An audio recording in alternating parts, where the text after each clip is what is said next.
that song and the comparison about identity. There's the recording. Thank you. So again, we are revisiting the song Who Am I, which was the very first song that I visited with regards to Broadway and Torah. This was in October of 2020, if you could believe. It was another world.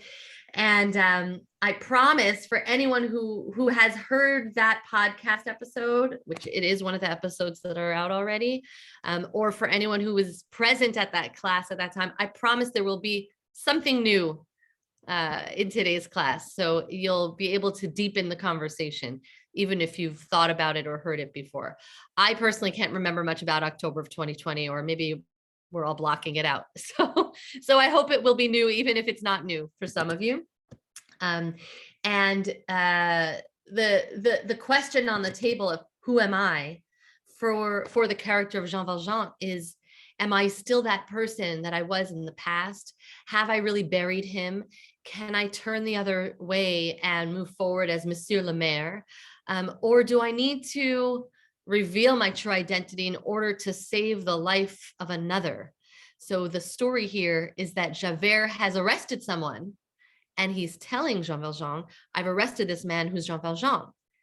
And so the song begins, they think that man is me.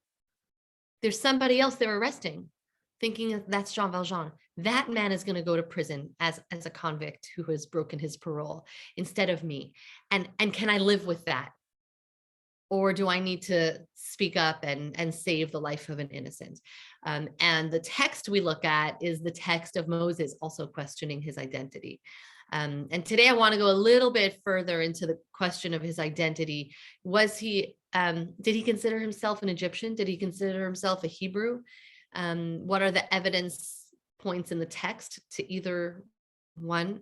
And of course, it's the moment when he ventures out of the palace and sees the Egyptian beating the Hebrew slave that he gets up and kills that Egyptian. And in that moment, he reveals kind of whose side he's on, or which identity he truly identifies with, which is that he's ready to be fully Hebrew, but he has to flee, right? And the murder and then flee, sort of the revealing of identity and then running away is exactly what happens in Les Mis in this scene. So let's start with the song. And for those who haven't joined in the past, I'll just remind you that we keep everybody on mute for this part where we're listening to the song and we're looking at the texts and we're sort of presenting the material. And then toward the end of the hour, we will have an open conversation. I've done something else here, by the way, which is, I forgot to share my Safaria. Oh my gosh, Safari is a browser and Safaria is a website. The Safaria source sheet, which I'm putting here in the chat, I've started to kind of beef those up a little because those links are included in the podcast. And so I've now added some video content, and you'll see that here as I share my screen. So we can look right at the source sheet together. And the first thing at the top of the source sheet is the song itself. So we'll listen to the wonderful Hugh Jackman. Again, the acting is tremendous. And then we'll look at the text. So this is the song, Who Am I? They think that man is me, without a second glance. The stranger they have found, this man could be my chance. Why should I save his hide? Why should I right this wrong? When I have come so far and struggled for so long.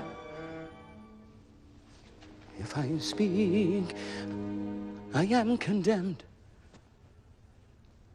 If I stay silent, I am damned. I am the master of hundreds of workers. They all look to me. Can I abandon them? How will they live if I am not free? If I speak, they are condemned. If I stay silent, I am damned.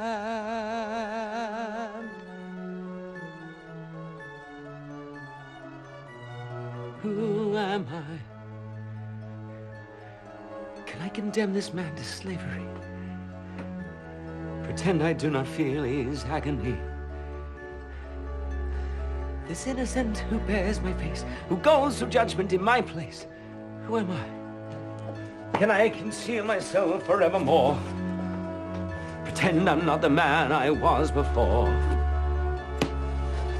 And must my name until I die be no more than an alibi? Must I lie? How can I ever face my fellow men? How can I ever face myself again? My soul belongs to God, I know. I made that bargain long ago. He gave me hope when hope was gone. He gave me strength to journey on. Who am I? Who am I? Jean Valjean. Monsieur le Maire. And so, Your Honor, you see it's true. This man bears no more guilt than you. Who am I? 2, 4, 6, or 1. Hey, we had mentioned this scene as well when we looked at the kindness of the bishop and how Valjean goes back to that and says, you know, he gave me hope when hope was gone. He gave me strength to journey on.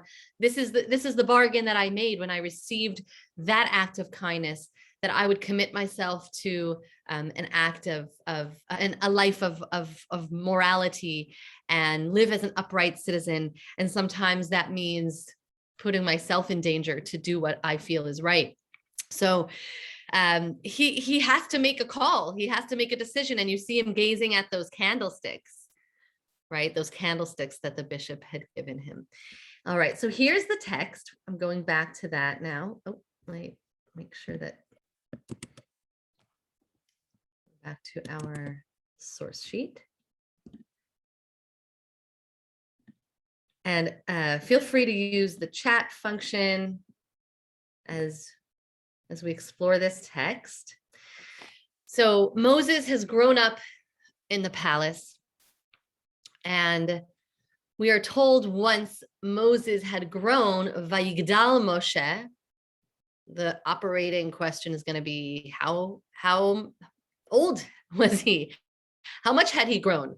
Vayigdal simply is he grew, but he grew up and he ventures out. Vayetze Chav, Vayar Besivlotam. So he went out to his kinsfolk, the Hebrews, and sees their suffering and sees Vayar ish mitzri makeh ish ivri me'echav. He sees an Egyptian beating a Hebrew slave, me'echav. So twice in that verse, echav, his brother, his kinsman. I'm reminded even in the song that Valjean sings right after he meets the bishop, and he says, he called me brother.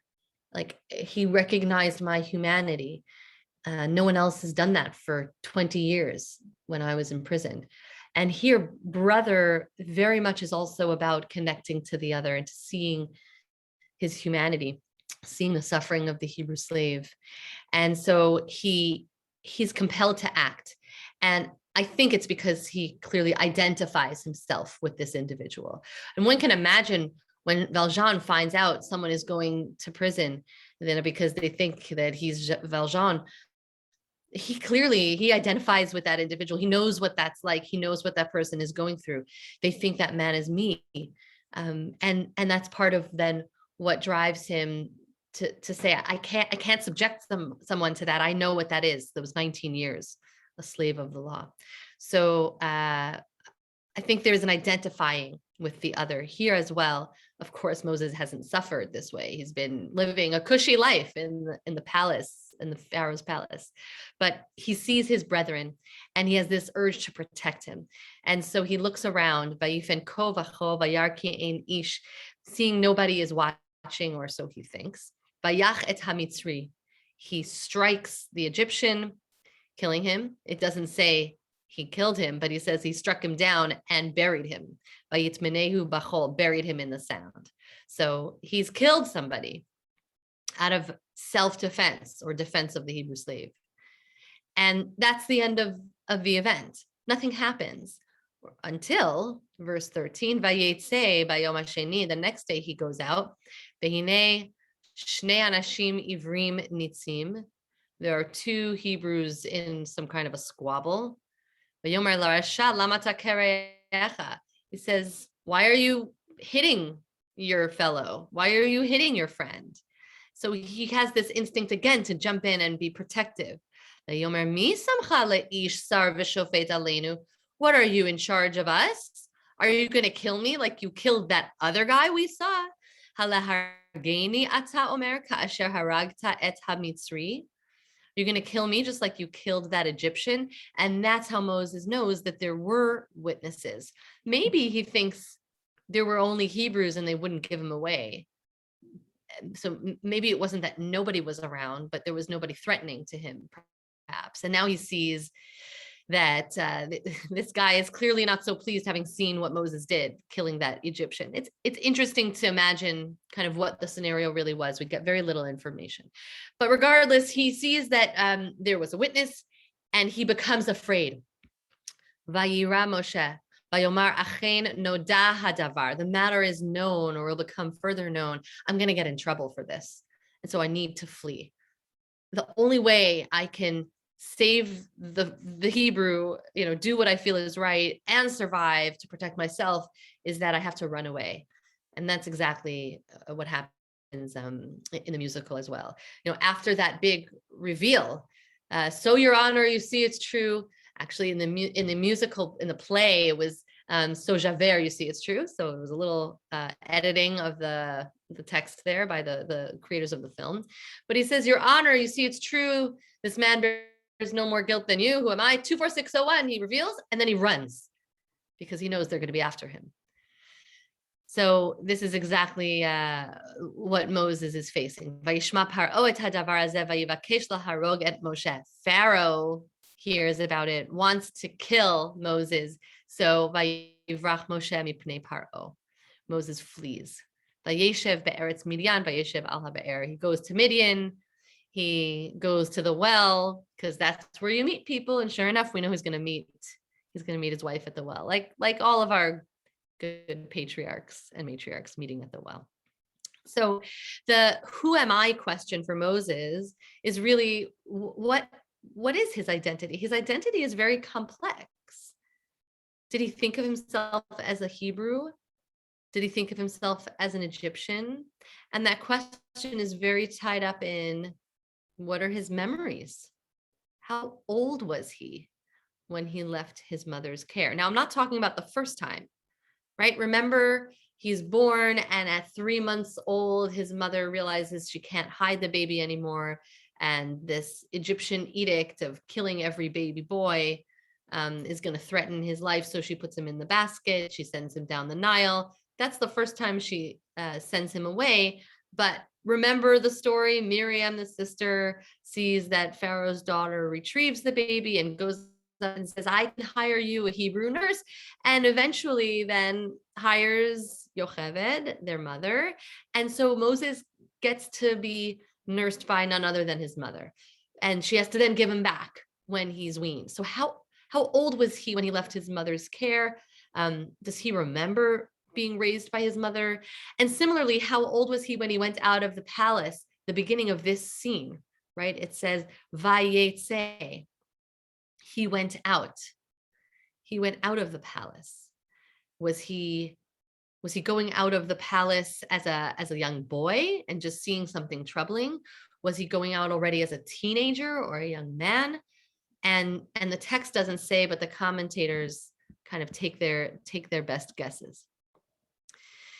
Okay, Annie, we're going to hold that question. Thank you for that question in the chat. Do we know if someone in the palace tells Moses that he's Jewish? So we're going to scroll down just to this first question of how old was he when he left his mother's care. The Midrash there it says Vayigdal Hayeled, and the child grew. So it says twice that he grew. This is the first time it says that he grew and his mother finished weaning him. The second time it says he grew up again and he left the palace. So there's stages of development. But I just want to paint this picture of Moses' early years. This we didn't do back in October of 2020. So don't be disappointed. There's always a hafoch ba v'hafoch ba de kulaba, which means we turn it and turn the text and find new insights. So Vayigdal Hayeled, how old was he? This opinion, at least in the Midrash, is that he was 24 months old. He was 2. 24 months old, she nursed him. And you still say Vayigdal Hayeled, the child grew? He grew up? Why is it saying he grew up if he was only 2 years old? That's not very, very old at all. So this Midrash uses this as an opportunity to kind of say he was growing in a very unusual setting. He grew shehaya gadel shelo kederech kol haaretz, not in the way of the rest of the land. And then the text goes on, he grew, he was weaned, and his mother brought him back to Pharaoh's daughter, etc. And then paints this picture of how he was treated in the palace. Haita bat Paro, the daughter of Pharaoh, would kiss and hug him. Menasheket umechabeket umechabevet oto. Loved him, spoiled him, you can imagine. Ke'ilu hu bena, really like a child of her own. Velo haita motziato mipalterin shel melech. Really sheltered him, didn't take him out of the palace. So from the age of 2, according to this opinion anyway, that he was loved and hugged and adored and sheltered within the palace. And he was so beautiful, everyone wanted to see him, and whoever saw him didn't want to leave him. He's a spoiled brat. Look at this gorgeous, Egyptian prince, basically. And even Pharaoh treated him like his own grandson. Kissed him and hugged him and was playful with him. He would grab Pharaoh's crown and put it on his own head. The Midrash says, as a sign of what he was actually going to be doing to Pharaoh when he was older. It was kind of foreshadowing. And this Midrash actually goes on to tell the story. Some of you may be familiar with the story of Moses as a baby, that Pharaoh started to get nervous. Why is he stealing my crown? He's feeling threatened by him. So they do this test where they take this toddler and they put, on one side of him, they put golds and riches. On the other side, they put hot coals. Like, which one is he going to reach for? If he reaches for the riches, then he's surely going to steal my throne. And then the Midrash says that an angel came just as he was reaching for the gold, because who wouldn't go for the shiny, pretty jewels as opposed to the hot coals, a little boy. And the angel pushes his hand over to the hot coals and he burns his hand and sticks it in his mouth. That's how he had his bliss. This is a Midrashic explanation for why Moses has a speech impediment. So that's just the rest of this story. I'm cutting it off here. But I wanted to show it to you because if we're asking what was Moses' identity, we have to ask, what did he know? What was his early life like? And this is a depiction of his early life as very much a child of the palace, beloved of Pharaoh and the princess, and knowing nothing of his true origins. And then the Ramban, Nachmanides, one of our classical commentators, says that it wasn't until that next Vayigdal that he grew, that he then discovers his identity. So the reason, Ramban says, V'ta'am, the reason that it says he went out to his brethren, Vayetze el Echav, is because, Annie, that finally someone told him that he was a Jew, that he didn't know until then. Ki higidu lo asher hu Yehudi. Ki higidu lo asher hu Yehudi, by the way, there's a phrasing there that echoes the Megillah of Esther. Ki higidu lo asher. Anyway, my head is in Purim already. So suddenly at this unidentified age, later in his life, someone says to him, you know, you're a Jew. And he becomes curious. There is a midrash that says that was when he was a young man, a teenager. There's another midrash that says he was age 5, but that he had the maturity of age 11. So there's not a consensus in terms of when did Moses learn his true identity. And I want to maintain also the possibility that maybe he knew it all along. Maybe he wasn't 2 when he left his mother. Maybe he was 4. But anyway, this Ramban, this commentator says that it was because they revealed that he was a Jew that he went out to Echav, his brethren, who he now knew were his brethren.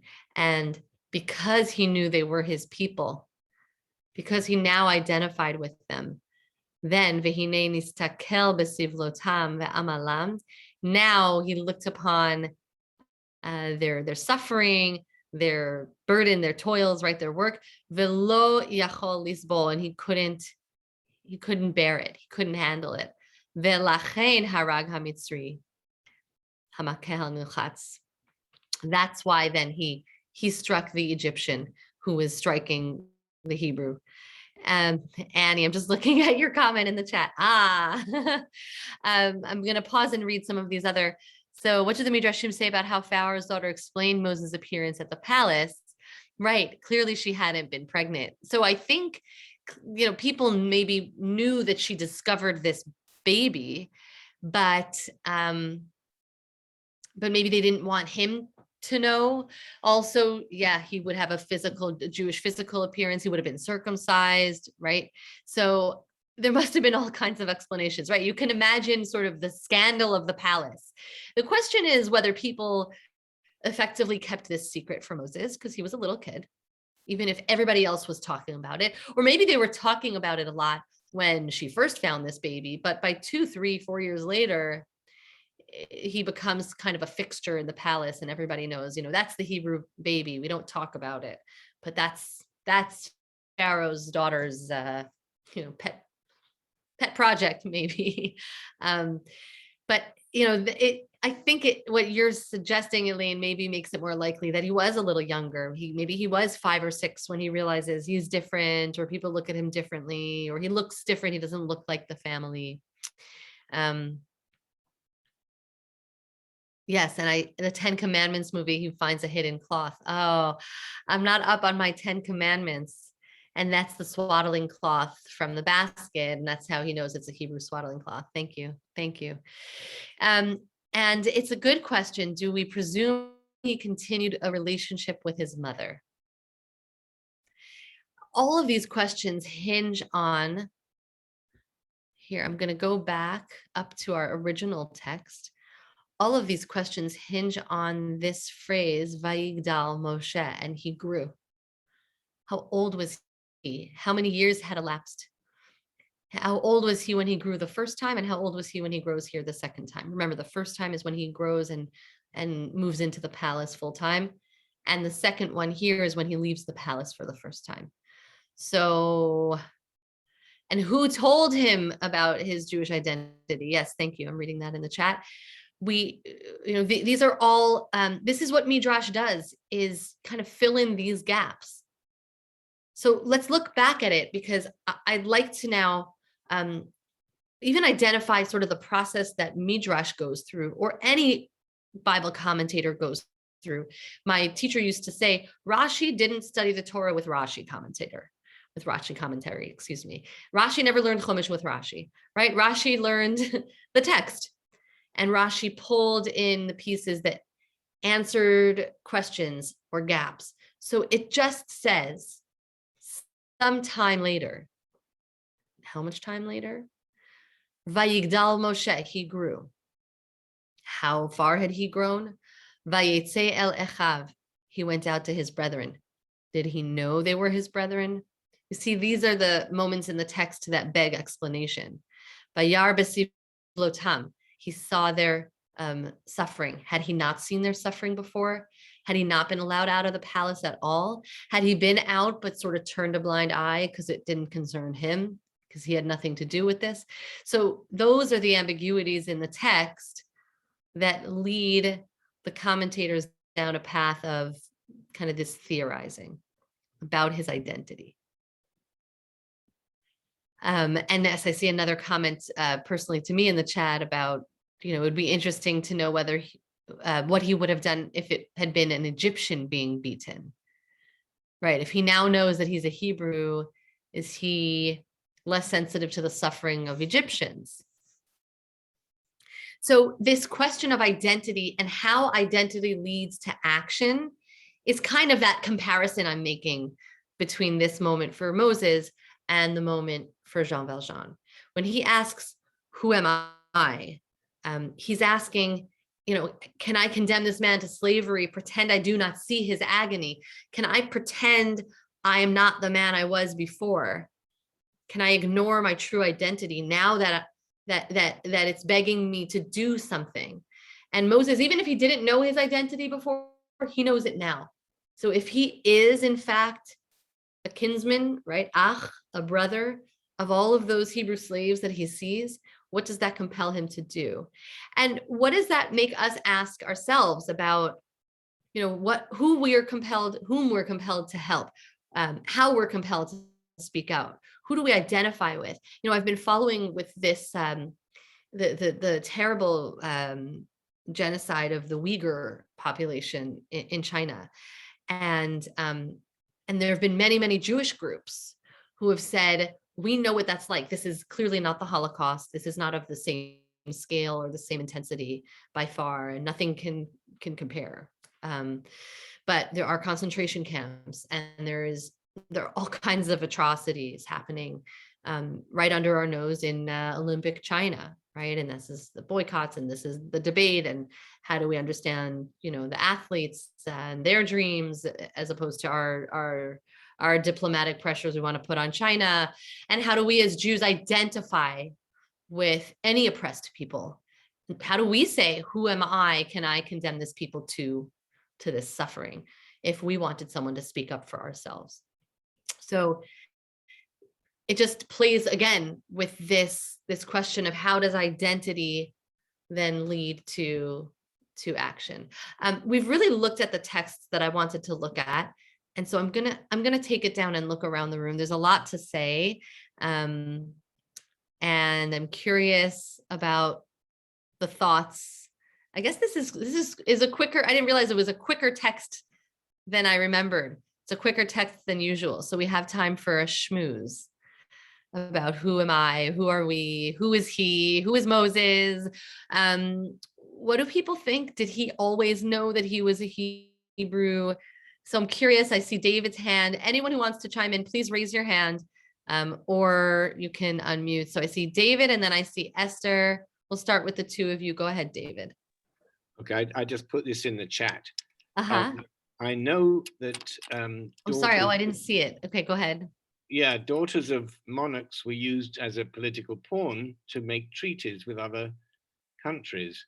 So wouldn't Pharaoh's daughter be married off and probably have had children of her own whom she might prefer over Moses? Is there any midrash on that?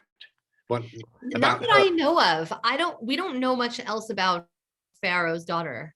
The midrash gives her a name, Batya, but even her name is not in the text. But what you're saying is that he wouldn't have been favored. She would have preferred her own children over Moses. If she had other children. So the question is, does she have other children? Yeah, we don't know. All right, there's no midrash, no answer. There could be, just not that I've personally encountered. But the corpus of midrashim is enormous. Yeah, thank you. Yeah, thank you. Esther Landsman. I know we have multiple Esthers in the room. And then I see Gloria. Go ahead, Esther. I was wondering, would nobody else have noticed that he had been circumcised? Right. That is one of the understandings of kind of how when she opens the basket for the first time, how she knows this is a Hebrew baby. Because clearly he would have been circumcised. But you're right, in the palace with all these aides and servants and people dressing him, Nobody else bathing. in the palace brought it up. Right. So this, I mean, it's really interesting what happens when you start to try and paint a picture of what was Moses' early life like. Who told him, who didn't tell him, who kept this secret or from him, along with Pharaoh's daughter. How old would he have been when he kind of figured it out? So your observation about this, this comment about his circumcision really goes to the argument that he would have been pretty young, 5 or 6, before he started to realize I look different from all these other men. Evelyn, you wanted to say something? I'm forgetting what I wanted to say. When I remember, I will tell you. Okay, Gloria, I see your hand. No problem. I remembered. Okay, go ahead, Evelyn, before you forget. Do you think, I'm sorry, thank you, Gloria. Do you think it's possible that because it was a time when Pharaoh commanded that all Jewish baby boys be killed, that they didn't circumcise at that time? Oh, what do you think about that? That to protect, Yeah, but Moses was circumcised. How do you know? Well, I was there. I'm struggling with this question because I had never considered that possibility. I just assumed that they were so dedicated to their distinct identity. And remember, there's a whole circumcision narrative around Moses's children, the insistence that his 2 sons be circumcised. So it leads me to could have been because he was upset that he hadn't been. But I'll honor the imaginative spirit of this. Okay. Because even if the text doesn't tell us anything explicitly, we have to wonder then, how did he go so long without knowing? How did, yeah. Thank you, Evelyn. Go ahead, Gloria. Okay, thank you. Yeah, it's interesting. All us women have the same curiosity. It's like, little boys, when they discover all of their parts, it's very exciting, and they compare with each other. And, the fact that he was kind of coddled and kept within the palace walls, if they say it's the first time he was out amongst his people, at some point the little boys go to pee against the tree while they're working, you have to. So you look over and you say, hey, you're the same as me. It's also possible, based on this image of him being coddled and played and like maybe they kept him super sheltered and separated. Maybe he only knew his palace mother and maidens, right? The servants. It's possible he never met another Egyptian child. It's possible. True. Well, what I wanted to say, it reminded me this section that we did reminds me of the levels of tzedakah. Like when he first saw an Egyptian beating a Jew, I got to intervene. And then when he sees 2 Jews arguing and one has got the upper hand, he also has the empathy to intervene. And I think that that's important, that his sense of righteousness was not determined by cultural or religious background. It was his innate nature to say, this is not right, and I should do something to mediate. Yeah, that's a great point. Thank you. I see Annie and Esther and Farla. Annie. Okay, so about the circumcision, I read or I learned that the miracle of his birth was that he was born circumcised.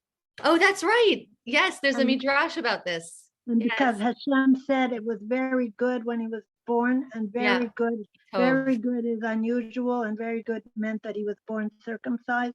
But something to do with the light in the room when he was born, that there were, and that they said he was Yeah. beautiful.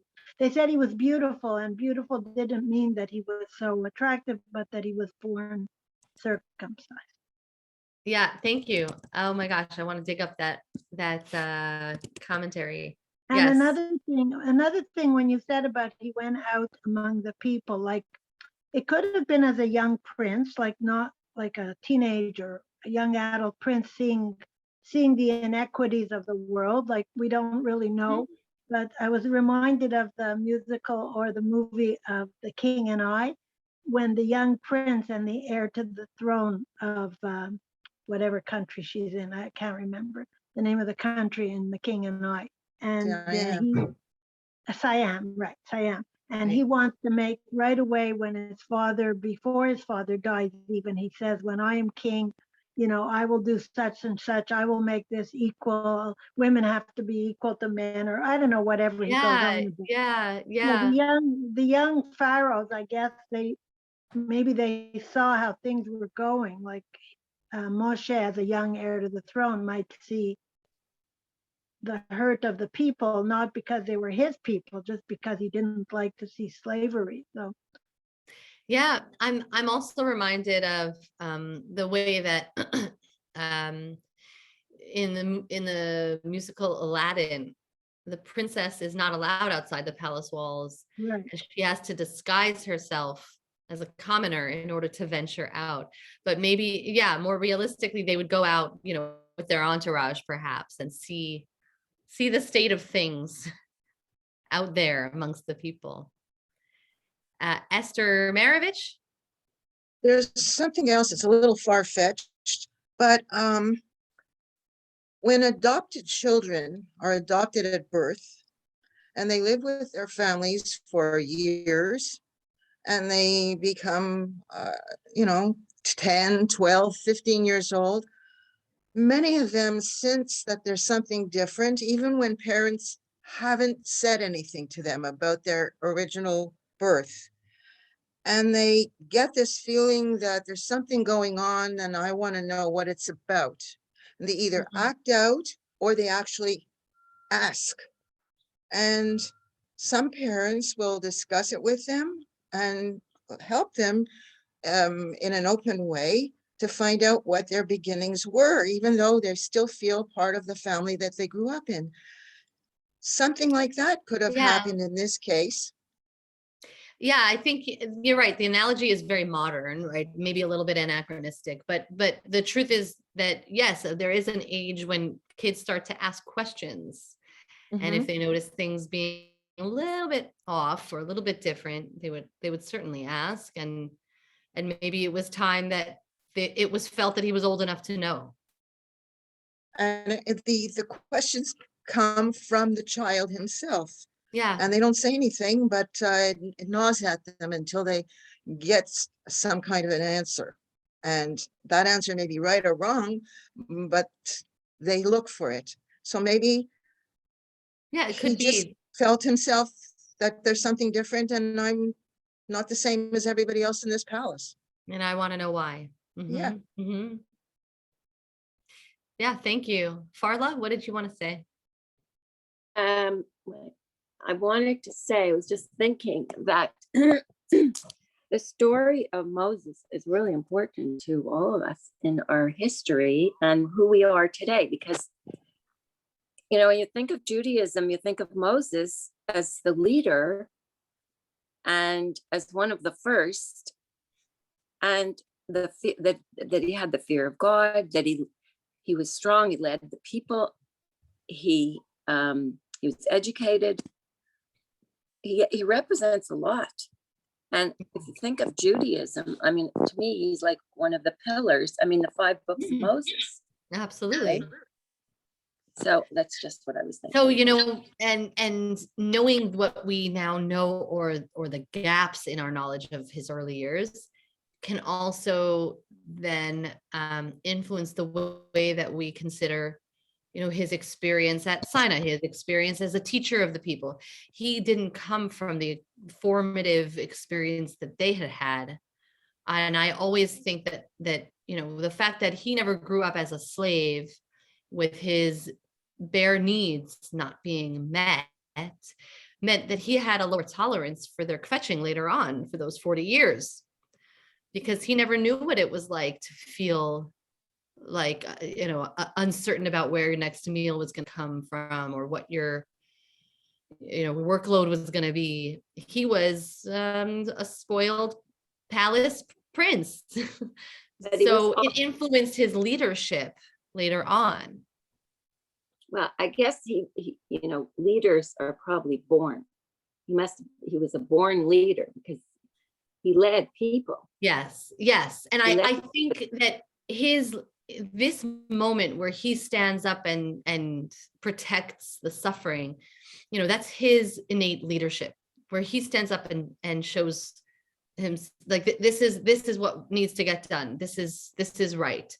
And that internal compass, it doesn't seem to be something that was taught, but something that was all his, regardless of the other pieces of his identity.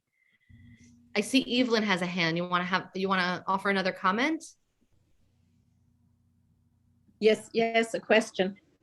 Isn't part Annie's comment that Moses was born circumcised? Isn't circumcision a ceremony that establishes a relationship between the baby and God? And that shouldn't have been missed out on Moses of all people. Yeah, well, it's interesting because this midrash is essentially pointing to the uniqueness of Moses right at birth. I don't mean to connect it too much to Christian theology, but if you could imagine, this child is born and we know right from birth that he is the savior, so to speak.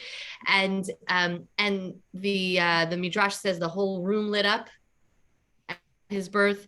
And so the idea that he already had an innate relationship to God, or innate holiness, or something special about him, being symbolized by him being born pre-circumcised, is a way of saying everybody else, needs help, but Moses was already there. Like, he was already a man of God from birth, and he didn't need any help along the way. He was the only human being who could stay 40 days and nights, at Sinai, no eating or drinking, because he was beyond normal human capacities, and he was in communion with God right from the start. So yeah, I think you're right, but it means that he already had it. Thank you. Francis, I'm going to take your comment, and then I want to play one more song before we end. This reminds me very much, of course, the story of the Buddha, who was kept in the palace and had never seen death, had never seen old age, had never seen anything. And I think it's important that, Moses had been kept in the palace, and when he gets out and suddenly he sees this suffering, it's even more of an impact because he had been kept from it, so to speak. Right. Thank you. You're welcome. Although in Buddhism, then I'm not a Buddhist scholar, far from it, but I understand that the reaction to suffering is non-attachment. Exactly. Whereas here, the Jewish reaction to suffering is to spring into action. Exactly. Good point. Yeah. Thank you. I see Pearl's hand. You're gonna get a comment. Wait, you have to unmute though. Can you unmute? Yeah, a quick question. He when he gets out of the palace, he kills an Egyptian. Does he ever acknowledge that he's done that? It seems like it's done, and then he moves on. And he doesn't suffer the consequences. He buries the evidence. He buries the body. And does he ever acknowledge that he's done that? Do you mean that, does he acknowledge that he has sinned, or that he himself has done evil, if you will? Well, I mean, I think it's presented as an act of self-defense, so to speak, to save the life of a Hebrew. It doesn't explicitly say this Hebrew might be beaten to death, but he's never judged for it, by the text, by the narration, by the Torah at all. It never mentions this later on. And we've got plenty of other things that Moses is criticized for, for hitting a rock, for God's sake, but not for killing this Egyptian. which leads one to believe that it was seen as an act of defense or some kind of vigilante justice, maybe, but that it was a just act. Mhm. It was justifiable. Yeah, as hard as we may feel it is to agree with it. I'm seeing more comments that I didn't get to. A prophecy from God. Oh, interesting that he was Jewish. A redeemer would be born. That's why they killed the firstborns. Yes, that's right. So the Egyptian magicians, astrologers saw in the stars, that there will be a savior being born to the Jewish people. So Pharaoh says, okay, let's just kill all the babies, or only the male babies, because what can women do really? But it was the women, right? It was the midwives who facilitated the saving of all these babies. So yes, that's that, and that baby that slips through the cracks becomes the savior, becomes the redeemer. Thank you, Terry, for that comment in the chat. So I want to turn back to the musical because we're going to move forward now in Jean Valjean's life. And where we had been last week was the arrest of Fantine and the kind of calling out of Jean Valjean in his hand in Fantine's arrest and in her demise. And she calls him to task, and he says, get her to the hospital. And then in the middle of all of that, we have this, who am I? So he has a kind of a moral awakening that he needs to do what's right. It started with the bishop, but certainly Fantine as well is a voice of moral awakening for him. Then he makes this decision in this song to reveal his identity and save the life of this man who will be condemned to slavery. And then he runs straight from there, 24601, he runs straight to the hospital to Fantine. And that's where Javert is going to catch up with him. But he constantly is running, and he's now going from one good deed to the next, to the next, to the next. So he helps Fantine. He helps the wrongly accused man. And now he runs to the hospital where Fantine is dying and pledges to care for Fantine's daughter. So I just want to show that scene in the hospital. We're going to watch it on the concert version, the 10th anniversary concert, only because the film cut it short. They sliced off half of the song. I was very upset with that. I understand it was too long and dragged out. They just wanted Fantine to die and move on. So we didn't get the whole song in the film, but fear not, we have a wonderful concert version. I see, Francis, you have a hand. Did you want to say something very briefly, or was that by accident? Let me take that down, sorry. Oh, okay, no problem. I can do it for you if you don't know how. Oh, you got it. Okay. So here is the concert version of Fantine's death and Jean Valjean stepping in and saying, I will care for Cosette. And that sets everything else into motion that we'll basically see for the rest of the musical. I keep saying that. This sets everything into motion. This sets everything into motion. But really now he's got to go get Cosette. So this is important.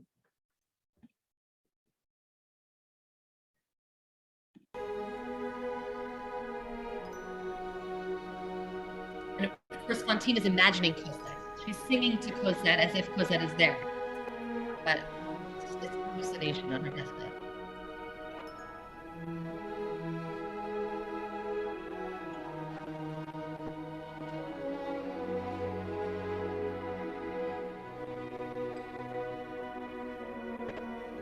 Cosette, it's turned so cold. Cosette, it's past your bedtime.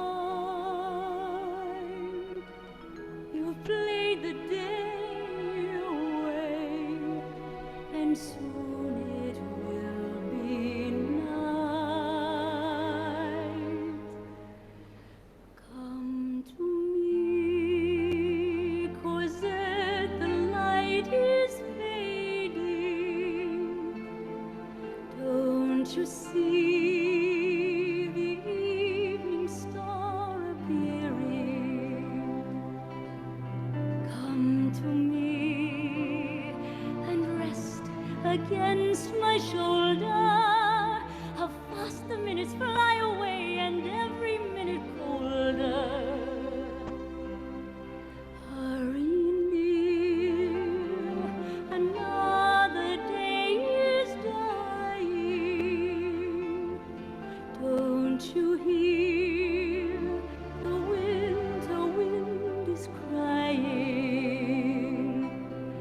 There's a darkness which comes without a warning, but I will sing you lullabies and wake you in the morning.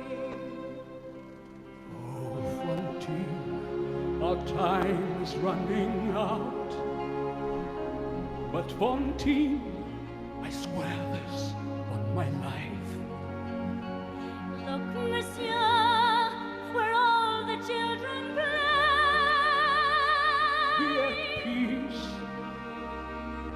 Be at peace evermore.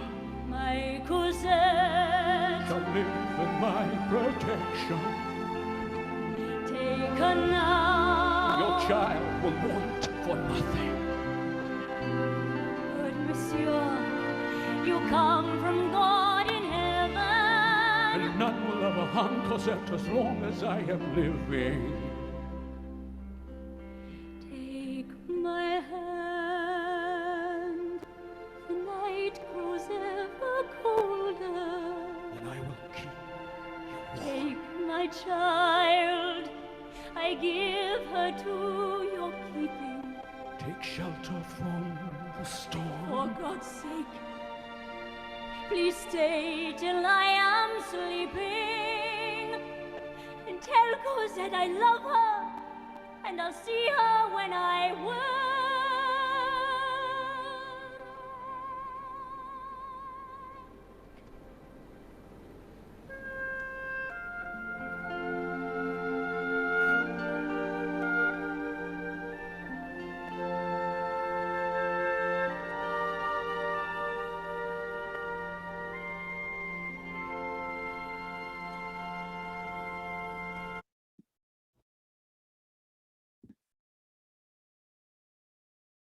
He's become such a noble person. I'll keep you warm. No one will harm Cosette as long as I am living. It's beautiful. And the scene right after that is, Javert catches up with him and they have this kind of fight back and forth, and Jean Valjean again escapes and runs away to go find Cosette. So that's where we will leave our heroes today. Thank you so much for joining me. Incubator, by the way, that was the word I was looking for. This is an incubator for these ideas, and then I get to go record them and send them out far and wide. So thank you for being part of this, and I wish you a pleasant week. Want any sugar?